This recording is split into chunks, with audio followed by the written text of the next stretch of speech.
Իրականում Պաշտպանության հանձնաժողովում հատկապես փակ նիստերում շատ մանրակրկիտ ընդհանրապես եւ 25 օրյա վարժական հավաքների կարգապահության եւ զորակոչի կարգապահության հարցով շատ չագրգիռ քննարկումներ են գնացել, բայց նայեք մի հատ մեծ խնդիր կա։ Օրենքը փոփոխվել է տարբեր ձևաչափերով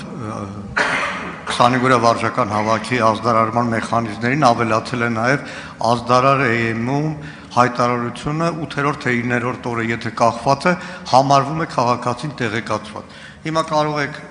ելույթներ կամ լինեն հեռախոսով փորձեք ազդարար.am մտնել,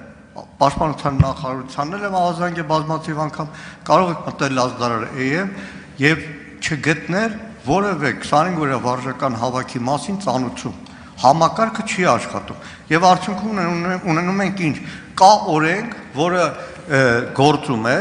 եւ բուն մեխանիզմի անգործությունը, այսինքն տվյալ դեպքում քաղաքացին, որին ազդարար.am-ով ենթադրենք տեղեկացրել են, ինքը դրա մասին տեղյակ չի լինում, բայց բնականաբար ավելի ծանրացած քրեական օրենսգրքով պատասխանատվության պետք է ենթարկվի։